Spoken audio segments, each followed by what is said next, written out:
What is up, fellow nerds, and welcome to Not Your Status Quo. Tonight, we're talking Peacemaker episode... Oh my god, I'm terrible on episodes now. Episode 4, Need I Say Door. But before we get into all of that fun, Dave, Kama Doug, how's it going, gentlemen? Well, Keith, I am fan-freaking-tastic. Almost.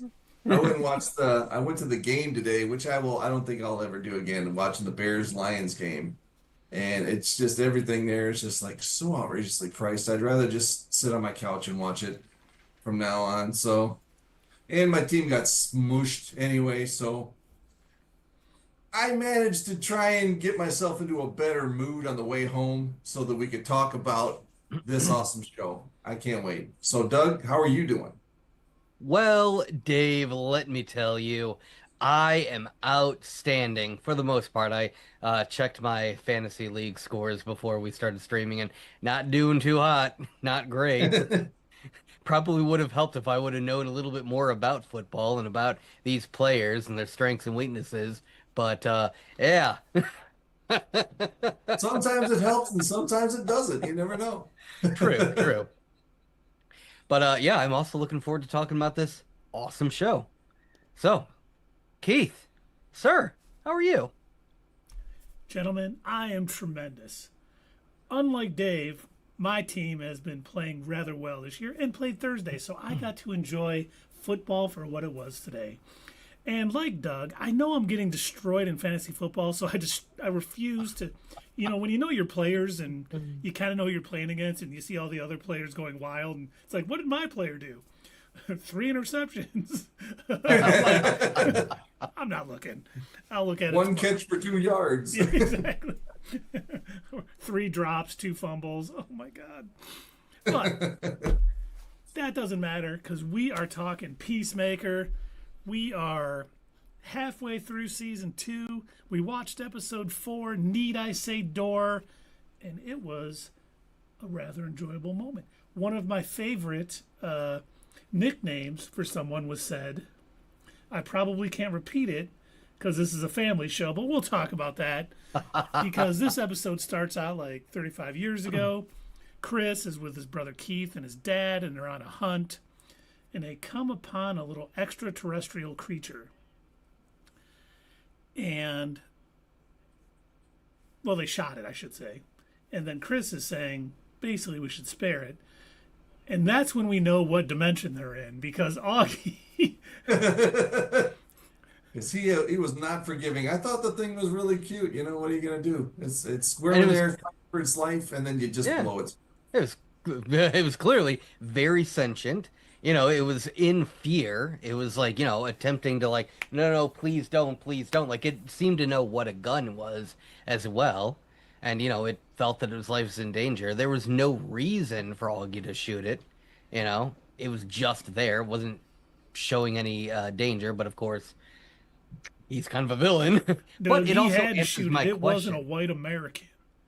Yeah, right. But that also answers the question that I'd asked. Not in our last stream, but the one before that. I had been questioning. Now that we find out that this, this doorway opens up into an entire dimension.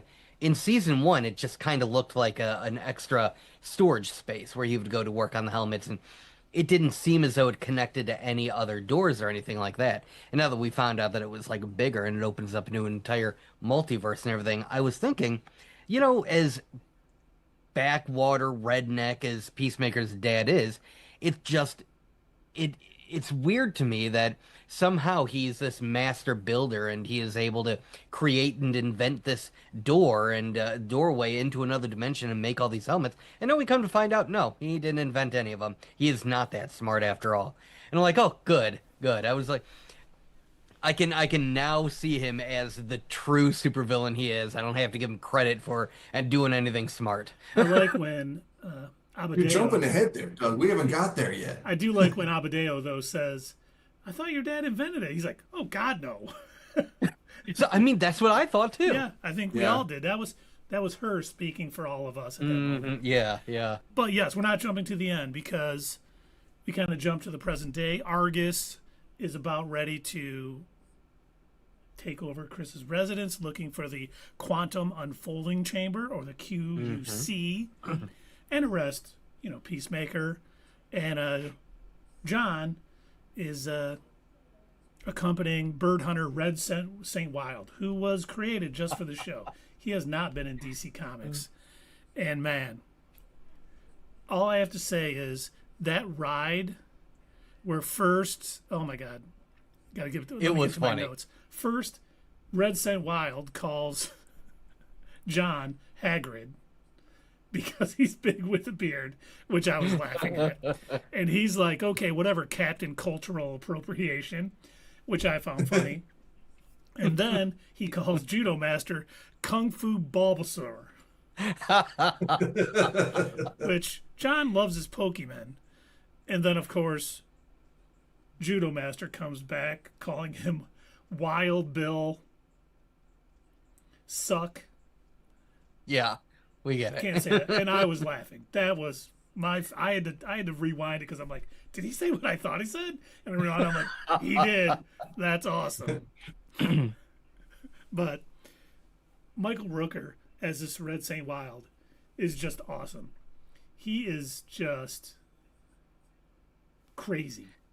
Just I a literally, lunatic. I really thought that he was going to turn out to be, just completely full of shit. I really did. I thought, okay, yeah, of course, there's, James Gunn's going to introduce some sort of eagle hunter, and it's going to turn out he's incompetent and he doesn't actually hunt eagles and doesn't know what he's talking about. But when he goes and he picks up the feces and he's able to determine everything that the bird eats, even down to cold cuts, I'm like, yeah, Peacemaker did just literally feed him bologna, so yeah, that tracks with what he'd be eating. I'm like, wow, maybe he's not full of shit. He's speaks very incorrectly about a lot of things, but He's like got a little bit of chips in there, some sun chips. it was his entire personality is hilarious, even starting with that van ride that you're talking about. I loved it. It was great. Yeah. And then, of course, John kind of texts Peacemaker, says, hey, you got to get out of there. A.R.G.U.S is coming or whatever. So, he's running out the back door. I like how he has to text keeping his phone hidden, so half the words are all misspelled. And when Peacemaker does manage to get it, when Chris is looking at his own phone, he's trying to make heads and tails of what Economo sent him. What's his name on his phone? It was Economo. It wasn't a put down though this time. It wasn't Diebeard. It was Econom Awesome or something like that. I don't remember. Yeah, it was on the screen. But, Just for a second. Yeah, Peacemaker runs out the back with Eagly. They've got people surrounding the house. Obviously, John is with Red St. Wild. And when he's about And also, to Chris blast... has that device. Yes. Which I was wondering the whole time, what the heck is this? Why is this so darn important?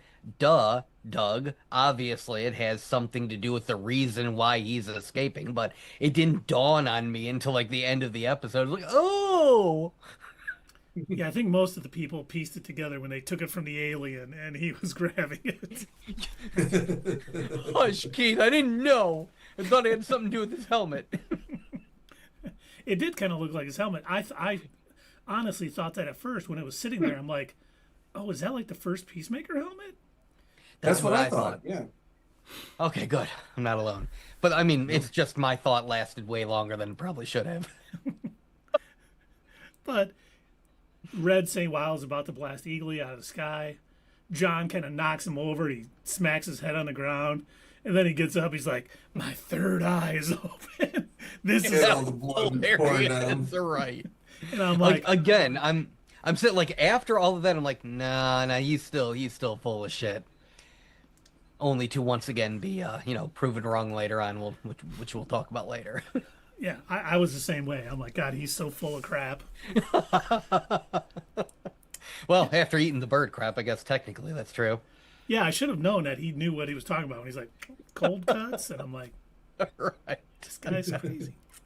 But and then while Chris is running out the back door with Eagly, Judo Master comes flipping back to catch up to him. Right. And I really enjoyed that fight because like when Judo Master was staying low, Chris really couldn't do anything against him. Judo Master was having his way. And as soon as he like jumped in the air and Chris got him up high, he used his superior strength to take him out. I was like, that was a pretty well choreographed fight. I really enjoyed it. I was like, oh man. And That's almost like one of these guys did choreographed fights like for a living for a very long period of time, huh? yes, it seems that way. I don't know who that is, but yes, it seems that might have happened. But he takes out Judo Master or Kung Fu Bulbasaur, and he ends up calling Abadeo to pick him up, and he wants to go to his grandfather's cabin in Settlers Hill. And then, of course, they're like, you got to come open this door, and he's like, oh, I need my supplies out in the thing. And she's, well, go get it. Well, it's like 30 feet. It's 20 feet away. It's like 30 feet away. He's doing his best to try to stall. I also love the line. She's like, "I am not paid to deal with your shit," and he's like, "Yes, actually, you are. Technically, you are." Aren't you? Didn't you break into the CIA's when you were 14? Yeah, and I got caught, and I don't want to get caught anymore. Yeah. But while he is trying to stall, because he does know that Peacemaker needs time to. Well, he doesn't know why. He just knows Peacemaker needs time for whatever. Chris and Abadeo is over at the cabin. He's trying to, like, I don't really remember how to do it. I've done it one time. And, puts it in a doorway, and he's doing all the things. And he's like, let's get out of here. And she's like, why? And then it just starts going berserk. And he is successful at pushing the quantum unfolding chamber to this new place. And of course, they open the door back at his old house or his dad's house, and they just come just into a a closet. Regular closet. Which, if he didn't do this, if he didn't do the code, could he get into the regular closet? Yes. Okay. He had to Yeah, have probably. yes. That's what I was thinking too. I was like, when's the last time anybody wore those clothes? But yes, unless he did the combination, the regular closet was there. Okay, that makes So sense. I'm guessing that whole security keypad thing, that was probably nothing special, just a generic security keypad, and that's why it would have been easy enough for Economist to break into it. Yeah, and when he finally hooked up his machine, he had it in like Yeah. 10 seconds. Yeah, it wasn't. I was thinking before this episode, I was like, oh, I bet that keypad, that's probably part of it, and there's no way that anybody's going to actually be able to find the unfolding door unless Chris happens to leave the door open. But then once you find out what we end up finding out about where the door technology came from, it's like, oh yeah, of course. His dad would have probably went to Home Depot and bought some like off-the-shelf piece of crap on discount security system.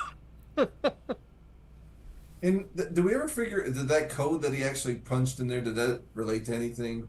Did anybody ever look that up? Not that. It was not, 26101, I think, right? Or 11. I think did it's not 1-1. memorize it. I don't think it's anything. It doesn't seem like a date or an issue number or anything like that. So I think it was just no Easter eggs, sir. Gotcha. Watch, Screen Crush has like 14 Easter eggs just for the keypad. I'm sure they do. But it's kind of funny because, everything about this dimension is kind of telling Chris to go away. Like, his home was invaded. His sanctuary is no longer there for him. He had to run off and find a new place. Economos is trying to stall thing. He might lose his job, which I do think at the end of this, I do think the 11th Street kids are going to kind of be their own team type thing. Red Set Wild is hot on the trail of Eagly. It's like they are overdoing, not in a bad way. I don't want to say in a bad way. How everything is going wrong in this dimension, pushing Peacemaker to go to that other one. And It's making his decision easier. Yep. And literally the only thing that seems, because even Adabeo is like, questioning, like, are you sure? Do you really think that you belong there? I mean, like, you took away your brother's brother, really, if you think about it. Like, she's trying to let him know, like, I don't know if you're really thinking this all the way through. And, he ends up deciding, okay, well, everything is perfect over there. Obviously, I have a much better life, regardless of the clothes. But there's just one hang up still missing in this world. Yep, and he decides to text Harcourt, who is talking with Rick Flag Sr., who basically says, hey, if you want to not be blackballed, you have to get us Peacemaker. Which now, one thing has me wondering about that. So far we've been led to believe that it was Amanda Waller that did that. And she even questions, she says, it just doesn't make any sense to me. Why would she blackball me when it was her daughter? And Rick Flag says something along the lines of, well, she just needed to turn her vengeance on someone. I actually think, and I see Dave, you're shaking your head. I Yeah. think you must have thought the same thing that I did. I don't think Amanda Waller was the one who blackballed her. I think Oh. it was Rick Flag Sr. And I think he Yeah, did he it on would. purpose so he would have another piece on the board. Yep. That's what I think too. I think he's going to do anything he can to get Because to how Peacemaker. convenient was it for him to show up at her apartment exactly when he needed her, for her to be in such a lousy place where she's willing to agree to help him? Huh. Pretty Mhm. convenient. Especially with him saying the last thing she did before she was ousted was blackball you. Sure. Okie dokie. Right. He did also, I liked it. He also, a few things that he talked about was his back being broken, which we saw from Mm-hmm. Clayface in Creature Commandos. So that is, Again, taking it showing into, continuity. Yep. Once again, James Yeah. Gunn wrote both, so it's Yep. understandable. Yep. But seeing him too, where he's like, I kind of love their conversation. Like he knew she was probably with her son at times, because he's like, to call me Rick or whatever, and he's like, how about some coffee? And she's like, cream and two sugars. He goes, you remember that, but you can't remember to call me Rick. Like he knows her enough, and I do think he absolutely intentional. Like you And my guys both thought. $5 pop. Sorry. Soda, but he got her blackballed so he could pull her in when he needed her, when she is most desperate. That's how you get, I don't want to say the most faithful people, but he's going to get her to do what he wants because she needs. He's approval. looking at her as a tool. Yep, just a pawn on the table. Mm-hmm. Mm-hmm. And she ends up, saying, yep, I'll meet you at Kuppenberg Park. And just so you know, Kuppenberg Park is named after Paul Kuppenberg, who is a DC writer who pretty much defined Peacemaker and Vigilante. Really? I didn't know that. That was a nice little Easter egg I saw, and I was like, that is cool. That's a nice call. That is cool. James Gunn Nice. does a great job of writers, artists, and everybody else doing the comics, Mm-hmm. bringing them up with all of the DC Studios work. So that was really cool. I also like the way that he's doing these Easter eggs. It reminds me of like earlier MCU where they would have little Easter eggs hidden, and if you didn't notice it, it didn't change the story in any, way. But if you did, it was kind of like an extra little, oh, that's neat that they, like I know what that means and other people don't, Like I always go back to, I think it was the Thor movie, when they showed a map in the background and, picture on the map they had Wakanda, and it's like they hadn't introduced Iron Man Wakanda 3. yet. Which one was it? It was Iron Man 3. It was Iron Man 3. Oh, okay. Anyway, they hadn't introduced Wakanda yet, so it was a nice little Easter egg for people to be like, oh, hey, I know what that is. And then, but it didn't affect the story in any negative or positive way, one way or the other. That's what I like about what James Gunn is doing here. He's got a writer's name as the name of this park. If you don't know who the writer is, it's not going to affect the story, but it is a very nice Easter egg if you do. Yeah, it's a little tip of the hat. Yeah. Wag of the finger, tip of the hat. But I do like too, like when he was talking with Abadeo. I don't even know how to say her name, but she's really grounding him and like saying, "Hey, basically happiness can't be stolen or manufactured. You think it's all great over there, what we've all been saying. Grass looks greener over there, but things gonna change." And with her being at Settlers Hill, when he finally, with how this episode ended, him going to meet Harcourt, it's obviously a trap with Argus. I'm sure he is going to get out of it in the probably the end of next episode is him using the quantum unfolding chamber to go to that other universe. What if he brings her with him? And that's how we figure out that this is a completely, white nationalist kind of Nazi universe. He walks in with her and they're like, what is she doing here? And he's like, oh, this is my friend. And they're like, can't be, she's a minority or whatever. And I wonder if her coming with him is going to be the straw that he finally figures out, okay, I wasn't looking at this right. This is a terrible universe. They're all racist and everything else, and I may be cheered, but this isn't the right place to be. And maybe they capture her. Maybe his dad's about to torture her, and that's what gets him to probably kill his dad and maybe brother again, is saving his friend. So that Keith's doing a what's next already. Yes. That was a little what's next. I think you're right. I think there's gonna be something like that that's gonna absolutely shatter his image of that world. Yeah, I'm still waiting for it. I'm pretty sure you're right. He's gonna. Honestly, what I would love to see is for him to go back and then all of a sudden start noticing all the stuff that he didn't see before, like maybe a KKK or Nazi flag or something. He's like, oh no, and all of a sudden he's realizing, wow, there are only white people here, huh? Well, how woke of you? You're so woke. Yeah, right. Damn it, Doug. Oh man, did I just get us all canceled? Okay. Yes, you did. But it's nice to see too. I mean, the whole QUC. I mean, what is that going to tie into? Here's another what's next for you. Is that we know this is going to, James Gunn has said it's going to play into Man of Tomorrow. Is this somehow connected to Brainiac? The Guardians of O? Could it be another alien species?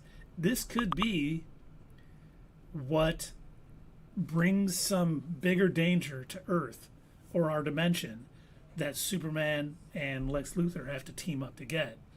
Because it's no longer something that A.R.G.U.S created. It's alien technology. And obviously we see the alien who never says hi back to Chris, when he's in there. So it's something much more than we thought it was season one. We all thought it was just some storage unit. It was like, for those of you who played Dungeons and Dragons, it was like a bag of holding. You could just shove a bunch of stuff in it, and it didn't take up space in the real world. That's what I thought it was. Something so much more. And I really, I'm so happy James Gunn did not let anybody see episodes 6, 7, and 8. So no one really knows how it's going to end. There's maybe people that have guessed the end or figured some things out. But the fact that he didn't let all of the screeners see the last 3 episodes, there's no one who can go out there and be like, oh, I think I figured this out. This happens. Well, yeah, you think that because you saw the episodes. And, of course, James, I know you're watching. If you want to start sending us screeners, we would be more than happy to. If you want to send screeners for lanterns, have your people email my people, and we'll get the address and everything so we can watch it early. But it's awesome that he didn't do that because so many shows lately have sent out the entire season early to people. So, the bigger channels, the Screen Crush, the new Rockstars and all those, they have like their Easter egg video out 2 minutes after the episode drops. The episode airs, yeah. I've noticed that with a lot of these shows. I remember when the first season of The Last of Us, when that had aired, not New Rockstars, who was it? It was Heavy Spoilers. Heavy Spoilers got the episodes early as well. And like the episode would just air and he would drop his video and I'm like, come on, man. Seriously, like you're not even trying to pretend like you didn't have all of these pre-produced and ready to drop the minute you're allowed to. Yep. And hopefully one day we get those screeners. But we'll be much better about spoilers with everybody. We promise, James. Well, I guess what I don't understand, and maybe this is a bit of a tangent, but I guess what I don't understand about that thought process of needing to, be the first to get that video out, what good does it actually do any of them? Like, how does it help if the people that your target audience, the people who you want to watch your Easter egg video and everything, are going to be the people who haven't watched the episode yet, right? So, honestly, if he's smart, I would think the appropriate thing to do would be to wait until after the episode has, at least wait an hour after the episode has aired, then drop your thing, because by this point, at least your target audience would have seen the show. Now they're going to go on YouTube and look for this stuff. And maybe But if you drop in, I was gonna say maybe they Give it just a drop chance it to when breathe. the episode starts, because then they know as soon as someone's done watching it, they jump and watch their Easter egg video. Yeah. They got to be doing it because it gets maximizing views by doing it that way. I suppose. I don't know. I mean, I know that's the way the world is today, and I know that it's most important to be first, but it kind of takes a little fun out of it. You know what I mean? Mm-hmm. That, and like especially if you've got people making all these like spoilery thumbnails and everything, it's like, whoa, wait a minute. That's the worst when you're trying to avoid stuff, and you're not even going to click on an Easter egg video, but it has a huge spoiler, and you're like, Yeah. Yep. I've gotten much better about avoiding that stuff because I just stay off the internet. When I haven't watched an episode, I stay off Twitter. I'm sorry, X. Any of those things. I stay off YouTube because I don't want to know anything. I do not. I am not. I know there's people out there that love to know what's going to happen in an episode, which I cannot comprehend. I don't. I like to go in not knowing anything and then being surprised. It relates Same. to the wife and I have been watching Dexter Resurrections. It's been really good. But like in the original Dexter, if I would have known in the Trinity season what happened at the end, I Oh wouldn't God. I wouldn't have been as blown away. Yeah. Because I was just like, That was listed as one of the top 10 moments in TV history. And if you knew that was coming, that would just, that was probably the best season. yeah, And it would just ruin the entire season for you. it wouldn't have been as impactful. And then you go back and rewatch, and you're like, oh my God, they showed us this was going to happen. They did a Yeah. good job of being subtle about it, but it was all there, and it was like, oh my God, that was crushing. Well, I do like when directors, producers, and writers do take the effort and time to plan things out like that. Always, always. I love it when you can go back, like he just said, and just you go You back now and watch see, it again, like, and oh yeah, they were setting this up. everything that led up to it. Yeah. Yes, Yeah, I and I love all did the not setup. see it. Yeah. Yeah. I'm trying to think. Check my notes, see if there's anything else that I wanted to talk about. I do like did Doug. we I do talk like about the third eye opening up. Oh yeah, we didn't talk about that. Yes, that was Wasn't the wild. third eye? That was his blood. And yeah, him being. And did it look like when I watched it the second time, the blood from the alien at the beginning? It formed. Oh, It I looked didn't- like the same color of whatever Red Saint Wild was doing to get this. I don't know if there's a connection. It was just similar color. that I did not notice. But yeah, he gets the thing on. It turns into the Peacemaker symbol, and then he's able to basically track Eagly back to that cabin. It was funny too because I was like, he's like, Settlers Hill, and I'm like, would he know that? But then I'm like, oh wait, he flew with the bird, so he Yeah. could probably see. He just didn't show up there and be like, yep, I know where that cabin is. He did fly there, so I guess it was all right. I was just like Doug mentioned earlier. I thought this guy was just a nitwit, complete phony, and he's just Yeah. goof. He's just a goofball. Well, Well, they me have and the Chinaman over there, it's like, whoa, buddy, in that other dimension? Do they have another Eagly? I haven't seen one over there. Oh, I mean, You're it's right. It's his brother there, and then the eagle Yeah. isn't. that's a good point. Oh, yeah. Huh. And he hasn't noticed it either, because you're right. Not once has Eagly been shown in the other dimension. Mm-hmm. So if he comes back into that dimension with Eagly, I don't know if anybody watched the preview for next week, but he's standing in the doorway and he says, "Are you ready for the next chapter, Eagly?" And I'm thinking, is he going to bring Eagly in there? And they're all going to be like, "Whoa, what's this? What is that What's this thing? Eagle?" What kind of duck is that? Yeah, it's a parrot. Why did you bring a parakeet? That would be great if everyone in that other dimension has bird blindness.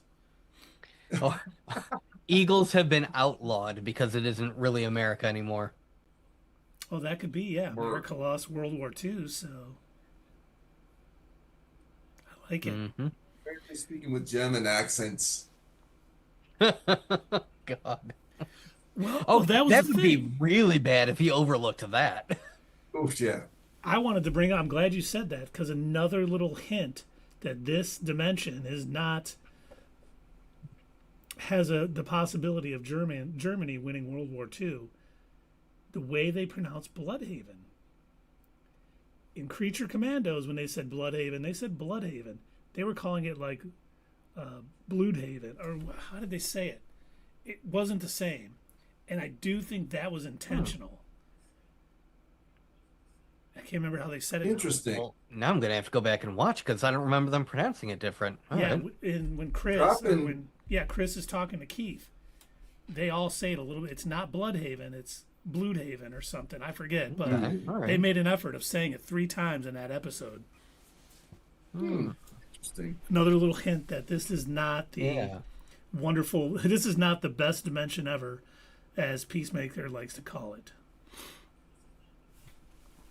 Well, you look at it from his perspective. Everything comes up roses in that dimension for him. Why wouldn't he want to go? Yeah. Everything looks so great there, and everything in this dimension is falling apart right now. And the last straw is going to be Harcourt turning him into A.R.G.U.S, basically. Yeah, and he's going to be like, I don't think she's going to do it. I Found it, think Keith. They pronounce it Bloodhaven. Bloodhaven, yeah. Mm-hmm. Yeah. So it is actually on the DC website that it was pronounced that way in Peacemaker. The show's use of the German pronunciation Bloodhaven is a detail noted by fans and provides a different sound for the city rather than the common pronunciation.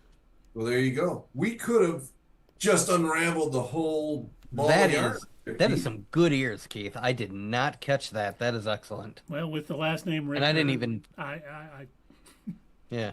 I didn't even think to like look at this before either until you I'm like, "Oh, I wonder." Boy, oh boy. I mean, we are always right 100% of the time, but I think this time we might be like really, really right. heck yeah, 110% right this time. 110% right.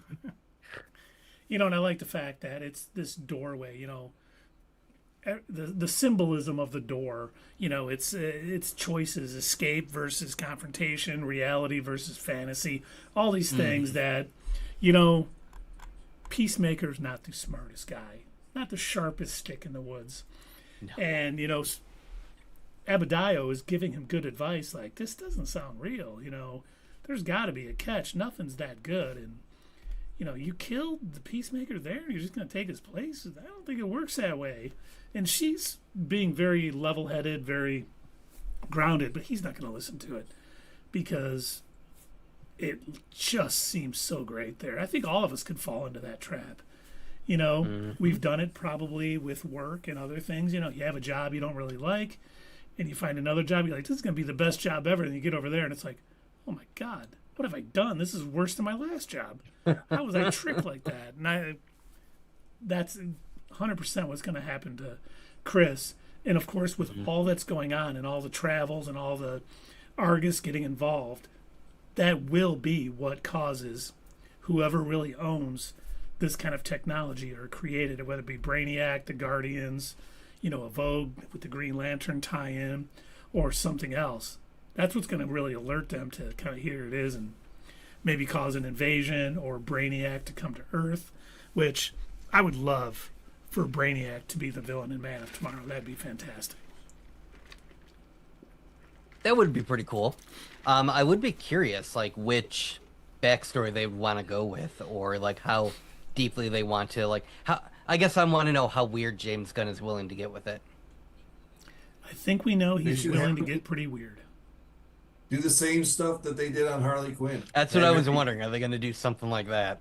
Yeah, tiny cities. That'd be kind of. And that is, that is kind of how Brainiac is in the comics. It was canon. I don't know if it is now, but it was at one point, because he had Kandor from Krypton and other things. So it'll be interesting to see. Let's hope it is, Brainiac. If we get a Brainiac like Easter egg at the end of Peacemaker, that's going to be fantastic.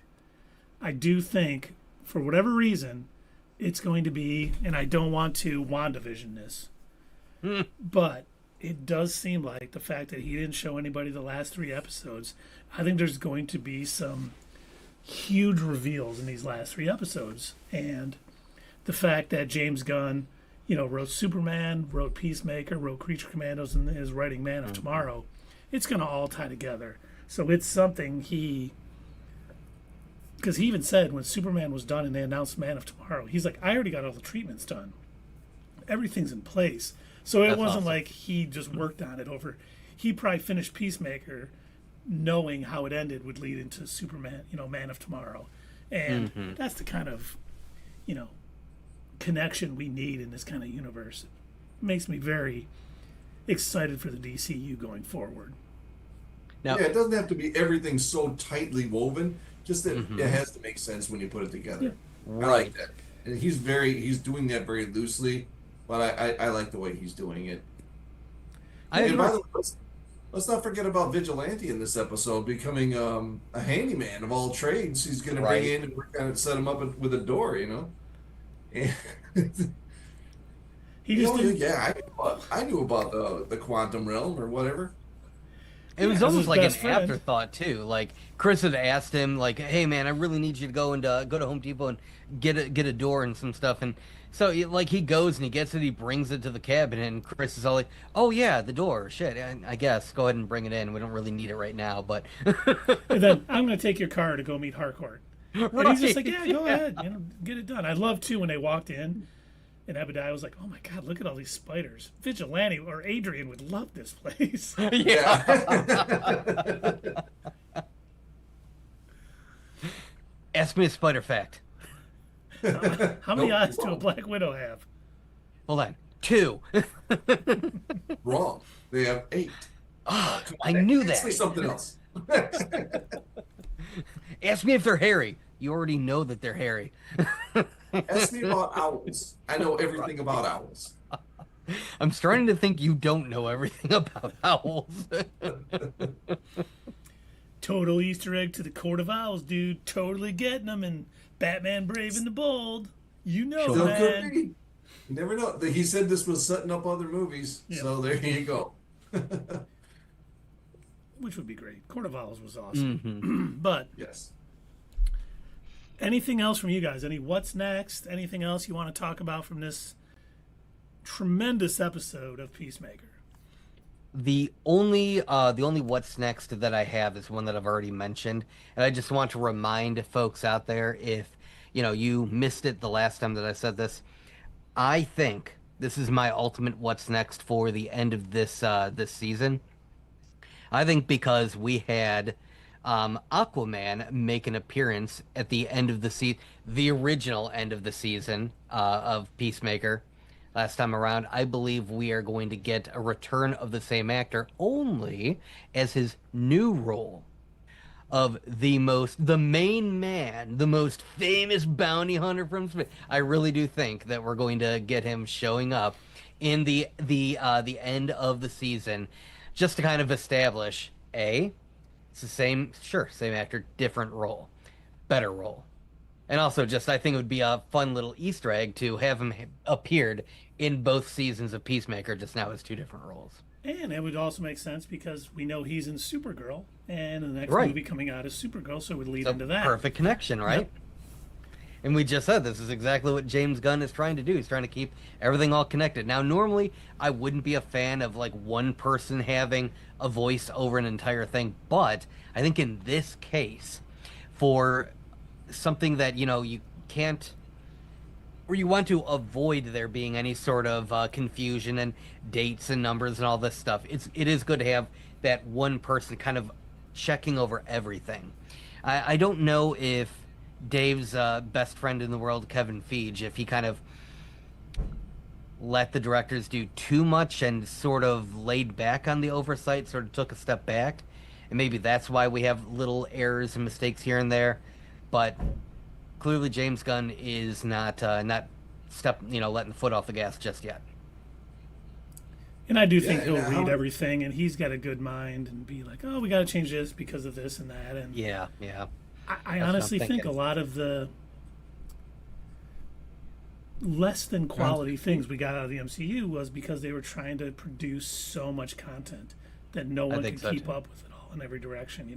When there was reshoots or rewrites on during a shoot, they weren't being passed over, so things were changing here that should have been notified of here, and it just didn't hit. So hopefully we'll get back to that in both. But yeah, right now the DCU is just knocking out of the park, and the continuity is great. When you had brought up the broken back, which we saw happen in Creature Commandos, I was really worried. Like, I knew that James Gunn had said, yes, everything is going to connect. The animated series are going to tie directly into the movies and the TV shows. I was like, okay, sure, maybe the characters will be the same, but no, he literally meant it, like, even full-on events. And I was like, oh, for real? Okay.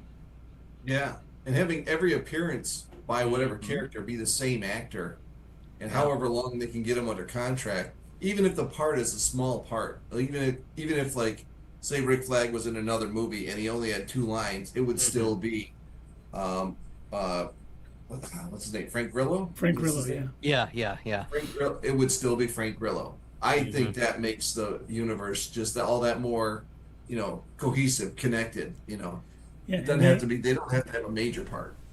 Because I prefer the DCU way of having animated projects be in the main timeline and thing instead of the MCU way of it's all what ifs or crazy other things. I am looking forward to Marvel Zombies though, but I'm not. That makes one of us.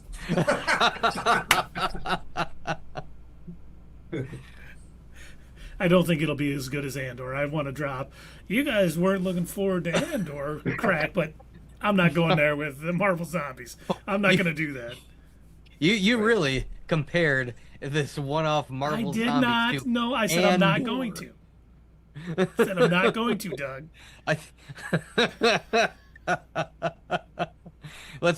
think the better judgment call would be, is it going to be better or worse than What If Season 2, which was not great? I hope it's better than What If Season 2 because I enjoyed Season 1. It was kind of good. Mm-hmm. No, Season 3 was the really... Season 3, that's right, yeah. Thank you. Oh my gosh, yeah, Season 3. Season 2 was pretty decent. Yep. Season 3 was I think there was maybe one episode out of the entire thing that I liked. Yeah, I don't even think I got through Season 3 all the way. And you didn't miss anything. If you didn't, you didn't miss much, man. Yeah, they released it 8 days around Christmas, so of course that made it hectic to watch too. So, and then when you guys didn't give it the high praise that it needed for me to watch it, I just lost interest. God, yeah. It was when Keith is even like, yeah, no, it wasn't good. It's like, oh, it must be a train wreck then. Oh my God, Silver Lining Boy doesn't like something. Run! He couldn't find a silver lining. When Keith says something is only average, you're like, oh shit, it must suck.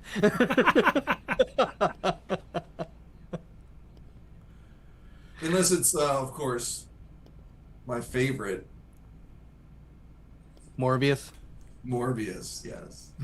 That's right. I mean, he did have one of the best rants in the world with Craven, though. That was beautiful. Just don't see it. That was with Venom 3. I'm sorry. Yeah. Oh yeah, And yeah. don't see this. Don't waste your money. Don't let them win. I was like, damn, Keith. Don't watch it on streaming either. Right. It wasn't just don't go see it in theaters. Do not watch this at all. Do not let them think that this is okay. Well, it worked. They Yeah. canceled their universe. So. That was some of the Okay. best news we've gotten. So we're in agreement that we do need to build a statue in Keith's honor. Oh, of course. Okay. Yay! Outside of our new facility where Right. everyone will read 17 new comic books each. Not your status quo studios. Love That's it. right. All right, gentlemen, let's rate episode 4 of Peacemaker. All right. Alrighty.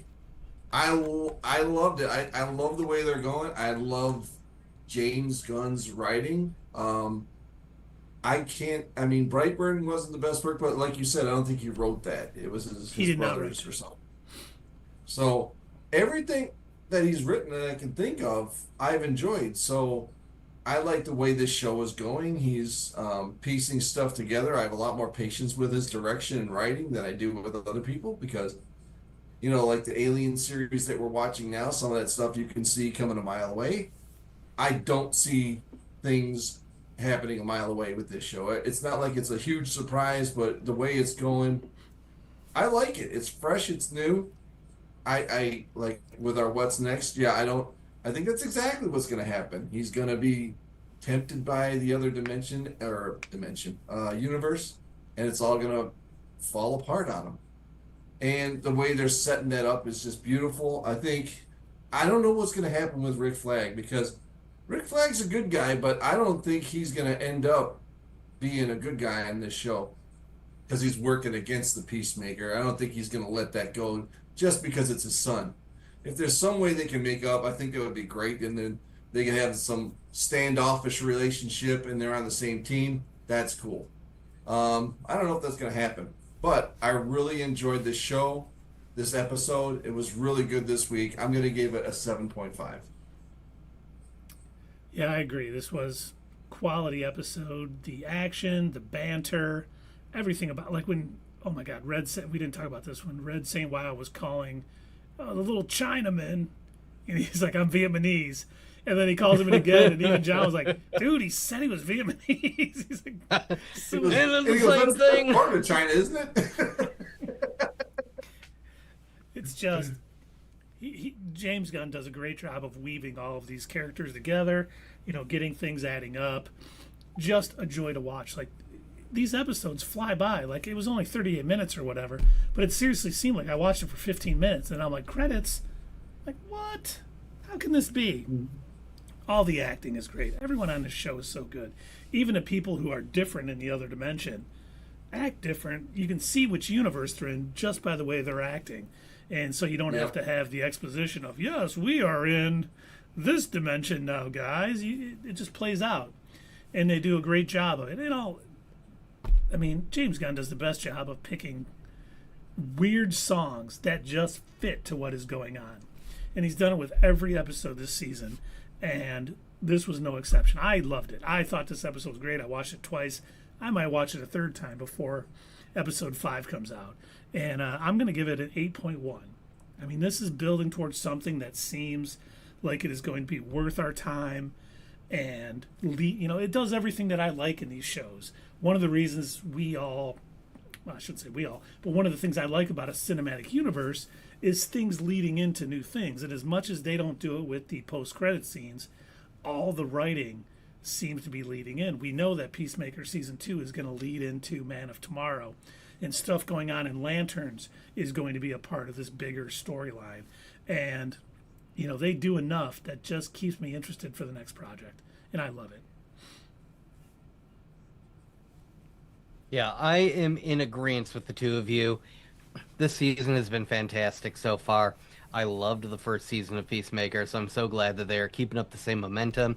I was really wondering what kind of direction they were going to go into with this season. So I do like that it's not necessarily like a super villain or an overarching bad guy. It's more, it seems like the story is more about finding out who they are and where they belong kind of idea. Well, we've got characters like you pointed out, and as Dave pointed out, like we've got uh, oh my gosh, why is his name blanking from me? Judo Master? Leader of Argus. Oh, Rick Flag Sr. Rick Flag Sr. Thank you. His name disappeared, vanished from my brain for a minute there.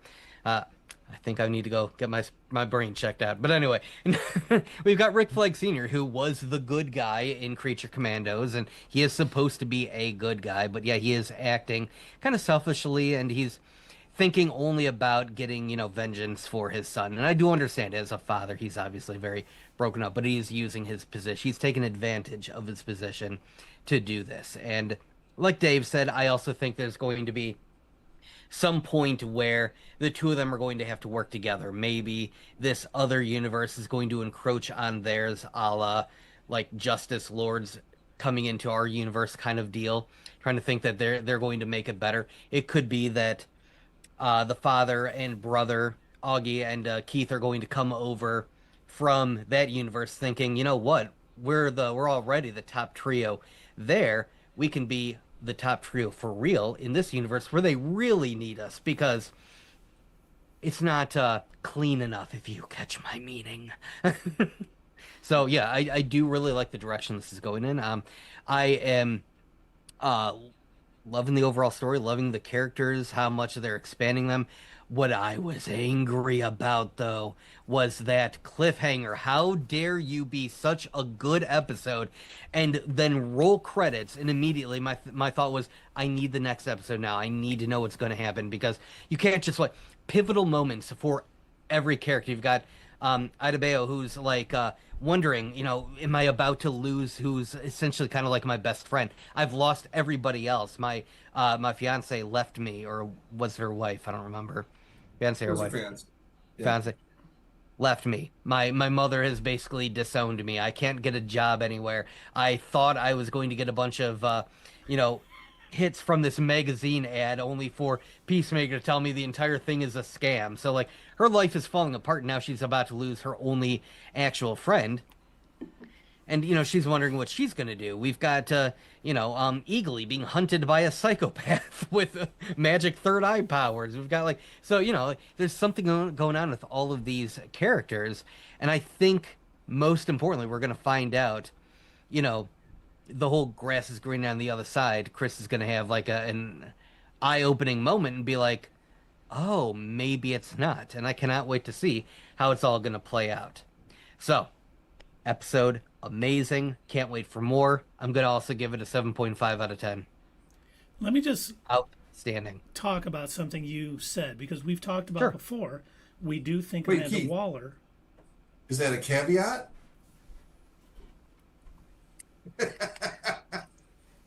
We've Continue. talked about before that Amanda Waller was going to try to get into power. She might use Rick Flag Sr.'s abuse of Argus's powers to get revenge on Peacemaker as her way back into taking control. Once again, writing it so it all makes sense. So when Waller comes back into power, it's not just, Rick Flag was a great guy, but I took it back. The reason will be what he's done in Peacemaker Season 2. Because the world is, Peacemaker's in the good graces because he saved the world. So for Rick Flag to have a problem with them, yeah, I could see Amanda Waller using that. So, Keith, I would say that is very likely maybe 10, 15 years ago. I could see that would be plausible what would happen. But I think, as real life has proven us, that you can do whatever you want and there's zero consequences. So you can be in sort of a leadership position in like the FBI or CIA. For example, I'm not saying any particular, alphabet related security agency of any kind, but I'm just saying like you can be in a position of power in one of these main agencies, completely suck at your job and then not lose it. But in the DCU, Amanda Waller lost her position at A.R.G.U.S because of the mistake she made in Creature Commandos. Okay, all right. So once again, this is not real world. This is not. Clearly. Clearly. This is the grass is greener on the other side type of thing. Right. Oh, God. Yeah. How sad is that? That a world where Saint Wild the Eagle Hunter exists is the better universe.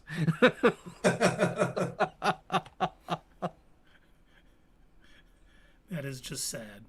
Well, once again, everybody out there in the chat, if you want to let us know your rating for Peacemaker episode 4, Need I Say Door, which I love all the pun titles. Let us know 0 to 10, 5 being average, the Doug scale, since he has invented said scale. But we do have some other things to talk about, just a few things to talk about tonight. So let's talk MCU, gentlemen. Ooh, you got some rumors for us?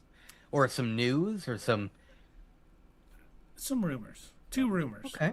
And then some Okay, news alright. for Ahsoka Season 2.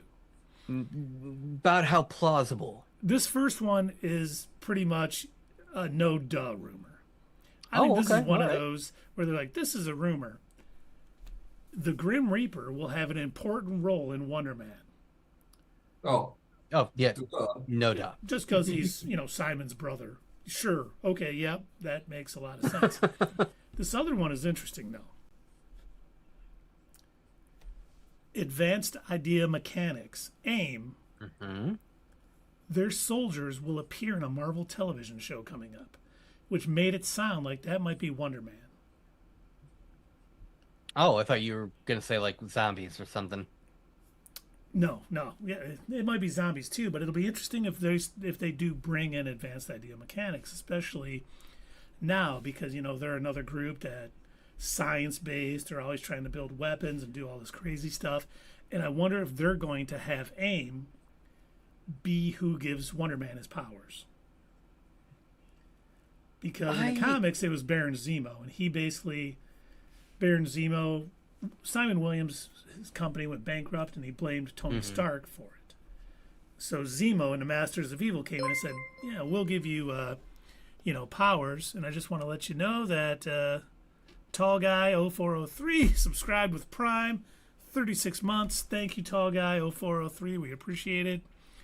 It's can't get enough of Tall Guy 0403. But he's a good guy. Great guy. Roots for a terrible team, but really a great guy. If they're going to go the way of Avengers Earth's Mightiest Heroes and have AIM be the ones who give Simon his powers. Because obviously Baron Zemo in the MCU is anti-super soldier, anti-superpowers and everything, so it doesn't make much sense. But it'll be interesting to see if they're doing it the same way, like, hey, we know you hate Tony Stark. How about you get revenge on Tony Stark by becoming a supervillain?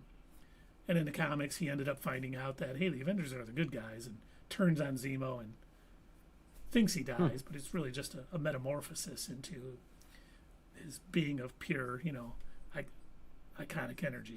Now, this entire story that you're just now telling us, is there any chance that we're going to get a back issue breakdown where you also talk about this? It's funny you asked, Doug, because yes, Avengers Volume 1, Number 9 tells us the story of Wonder Man's origin, and it'll be coming soon to YouTube. Back issue breakdown shorts. Where is my nice. So nice. check the chat. You can get the YouTube thing. There'll be a whole bunch of Wonder Man stuff, like I talked about. Wonder Man is going to be our back issue breakdown, just because he's such a great character. We all agree. It's not just me. We all agree he's wonderful. He's amazing. Even though Josh Whedon said he would never be in an Avengers movie, he's going to be. So suck it, Josh. I, for one, am extremely happy. But the other That's little an interesting story. Yes, thank you. Oh, that's an interesting story that he starts off as a villain and becomes an Avenger, like the opposite of Wanda's story. Mm-hmm. Yeah, Very in cool. this, he basically helped. He went and joined the Avengers, knowing he was going to turn on them, leads them into a trap, turns on them, they defeat the Avengers. But while he was there, he had told them that he's dying, and they went out of their way to try to find a cure and do all this stuff. And he's like, wow, Baron Zemo is like, I basically poisoned you and you'll die unless I give you the antidote. And all of these guys who didn't know me were willing to do everything to try to find a cure. And that's when he has this epiphany and turns, against Zemo and the Masters of Evil. And without the antidote, he does die, but we find out it's not really death. So yeah, So Yeah, Wings is good. I've got a question about one of the things you had brought up there.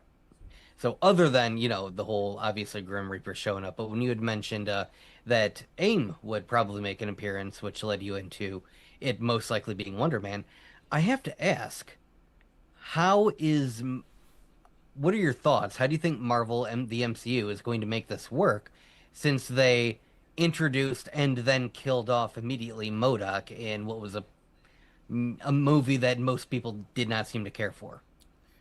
yeah, I just think Modoc's not going to be a part. There was always oh my god, and I can't remember his name, but there was always a head scientist that led AIM until they built MODOK, and then MODOK kind of took control from him. But I mean, it'll just be a head scientist. They'll probably there's a name for him too, and I can't remember. If anyone out in the chat remembers, it'll just be that. They won't have this, but they may be ones. They might be building supervillains too, for all we know. Because if they are able to power Simon Williams, they may be who gives Grim Reaper his powers. And Grim Reaper may be working for AIM, and when Wonder Man doesn't join them and won't do their bidding, that may put them at odds. That's the where two we get our brothers at odds. supervillain. And maybe they're building, there was a villain called Power Man who ended up, he got his powers kind of the same way. He was kind of like, strength and durability and speed. But he ended up getting Pym particles. And he became Goliath. And then joined the Thunderbolts and became Atlas. And I keep wondering, I'm like, man, are they going to... I think his name was A.R.G.U.S. Are they going to bring him into this somehow? And he'll be comparable. Maybe AIM Create gives him powers too. And then to separate him from Wonder Man, they're going to make him Goliath slash Atlas. Didn't they already introduce what's his name from the Matrix as Goliath? Different Goliath. Oh, okay. But so you're saying they're Ben going to have Foster. another Goliath? Yep. Yeah, and Okay, they alright. and they never mentioned Goliath in that movie. In I thought they did. Ant-Man 2. They did, because remember he talked about who could grow larger. Yeah, yeah. Did he So call I don't it think they Goliath? called him Goliath, but we all know that he was, Goliath in the thing. And I mean, Hawkeye was Goliath for a time. Hank Pym was Goliath for a time. But, he turns out being a supervillain called Goliath and then turns into Atlas.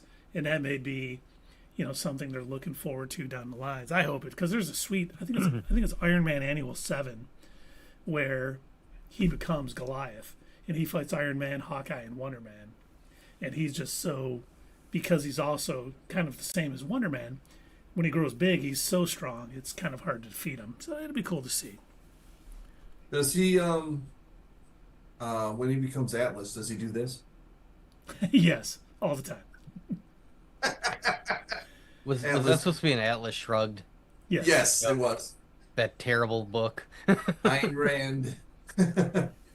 by a terrible author. But the thing, too, what they could also do, and I just thought of this, because this will probably be a part of the Wonder Man back issue breakdown extravaganza, is the Count Nefaria, where he was always just like part of the Magia and just a normal dude who had, henchmen and all this stuff.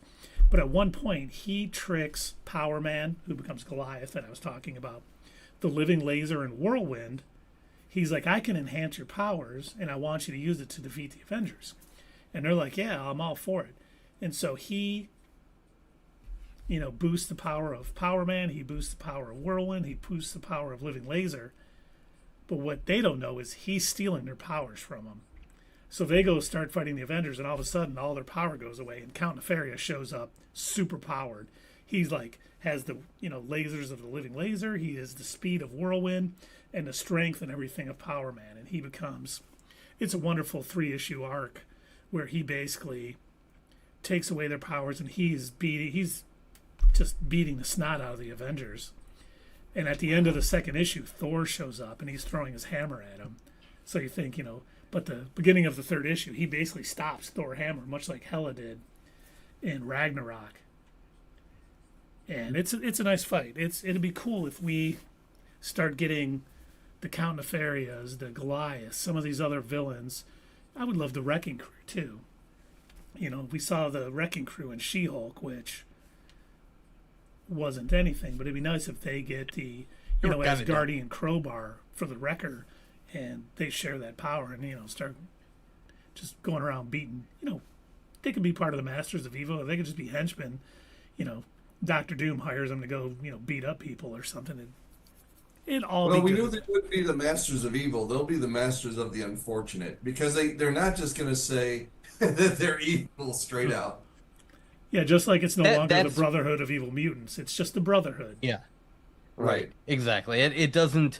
It works fine in comic books, but if you're trying to keep things a bit more grounded and real, like I could see James Gunn doing that. I could still see him being like, "Yeah, of course, that's what I'm going to call it," and everybody's going to accept it and be like, it's the Brotherhood of Evil. Oh well, or it's the Agency of Evil, or it's Bad Guys Incorporated. What are you going to do?" But in MCU, I think they're still kind of tiptoeing. Like they still don't. They seem scared to show the comic book accurate costumes, and I don't think they're going to be like, oh yes, it's the group of evil bad guys and evil doers incorporated. Yeah, with James Gunn, they would be like, they say we're evil, so we are the masters of evil, Right. and own it. But yeah, that you're probably Exactly. right. By Doofenshmirtz Evil Incorporated. You got to sing that part though. Doofenshmirtz Evil Incorporated. And now the last little bit of MCU news. The trailer for Wonder Man is ready and will drop soonish. Okay. So let's hope. When it happens, we've already talked about it. I'm going to do a reaction video, and we'll break it down later on one of our things. But I for one, am very excited for all of this. No, I everyone couldn't is tell. Very excited for You it. Say you're couldn't tell excited. from Say his I'm it. excited. last I can't wait. half hour of detailing his favorite comic fights. And No, in this one right here, he puts his thumb. Oh, sorry. Go ahead. I was just going to say, there will be a playlist of Wonder Man's back issue breakdowns with all of the comics that he's in together. So you could play it all at once and be taken to a wonderful place where Wonder Man gets the recognition as being the greatest superhero in the Marvel Universe, which we will soon all find out together. It'll be a lovely journey, and I'm looking forward to all of you finally joining me in knowing he is not a flying hillbilly. He is the greatest hero ever. Does he fight in the psionic world with Claw? He can. But they haven't. He's I think pure. that's a missed He's basically opportunity. pure ionic energy at this point, so he can really do anything he wants. He would crush Claw. Cool. So what else? What other rumors do you have? Doug, are you trying to get You're us giving away? away your whole back issue Are breakdown. you trying? Are you trying to get rid of the Wonder Man talk? Are you trying to move on? What are you doing? That's fine. We got something for Star Wars today, and something I'm looking forward to: Ahsoka season 2. Nice. We actually know who the directors are going to be. Okay. We got Jennifer Getzinger, episodes 2 and 3. Don't know who she is. We have Anders Engstrom, episodes 6 and 7. We have Bryce Dallas Howard, episodes 4 and 5. And then we have Dave Filoni with episodes 1 and 8. So he's doing the first and last episode. Sounds like. And they were all written by makes Dave sense. Filoni. Okay. All right.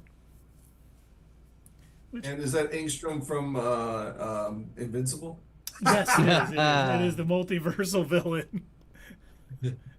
Yes. He has crawled out of the multiverse, and now he's become a lowly writer and director for the MCU. Well, he has Underpaid, hardly been on the overworked. show, so he has to be busy doing Doug, stuff. actually, it's Star Wars. Right. Yeah. Sorry. Overpaid, underworked writer director for Star Wars. Thank you. All right. I think that's all we got tonight, folks. Really? That's Yeah. it. Wow. Normally you've got so much more news. Like, are you sure there's no more chairs for the MCU? They didn't bring anything else out. We don't have Nothing. 13 more actors for Doomsday. Nothing yet. Nothing yet. That's the key word, though. Yet. Yeah. You know they're dropping more. I'm just waiting for them to announce that July movie is another Avengers film. and we're going to get 3 Avengers film in less than a year and a half, and it's going to blow all of our minds, man. Yeah. Okay. Admit it, Doug. I'm on board. I can't wait. All right. Well, should we find somebody to raid, gents? I Yep. think we should. It's probably about I that got time. Bubble. Bubble's the only one I see on mine. Borderlands 4. Oh, nice. I see Sari Jane. I've got Potastic P. I've got Doug. Got Bubble. Kai Sinat. Wow, you got a lot more than I do. Macaw 45. Mm-hmm. And I kind of gave up on Macaw because he's always got like, 1,200 people. Mm-hmm. And it seems like he's always playing like these retro games that I've never heard of either. Yeah, he's playing Military Commando Action. I don't even know what that is. Neither do I. Something with military commando action in it. Well, we got Potastic P playing Hollow Knight Silk Song. We got Ooh, Bubble okay. playing Borderlands 4. And we got Sarah Jane just chatting. Giving Mr. Chow. I don't know what that means. Neither do I. Bubble says hype train level 2 even. So who can All right. Well, you want to join Bubble then? who could afford not to get on the hype train? And I haven't played Borderlands 4, but I've played almost all the other Borderlands games, so I think that's a good call. All right. Now, for those of you out there wondering, what are those fellow nerds doing there? They're talking about raiding, and that's something that Vikings do, and they don't look quite like Vikings. One of them seems to be a cheesehead, and the other one seems to be a bear of some sort. Dave's So what are they free? doing? I'm not Yes, a we're now learning something new about Dave. But no, for those of you wondering, if you did not know, if this is, Twitch is new to you, raiding is where you take all of your viewers and you go and join another channel. Kind of keeps the whole party going. It shows our love for friends of our channel. So what we're going to do is end our stream. We're going to go and check out what Bubble is doing, playing Borderlands 4. We're going to hang out with her for a bit. But if you're watching us on YouTube, do not fret. Although YouTube does not have a nice and easy process like Twitch's raid, you can still show your love by subscribing to the channel if you have not already. Make sure that you like, as per usual. Share this with all of your friends. You know they're going to love to chat with us. And of course, speaking of chatting, get down in those comments. Comment down below. And we'll see you next time right here on Not Your Status Quo. Hey fellow nerds, I hope you enjoyed this video, and if you want to see more of this stuff, make sure that you check out our Twitch stream. We try to do these live Sunday or Monday nights, 8 p.m. Eastern Time. Keep an eye on our social media to find out when you can join in live and chat with us during these live streams. Also, as usual, don't forget to check out our other social media. Add us at Twitter, comment down below, and we'll see you next time right here on Not Your Status Quo.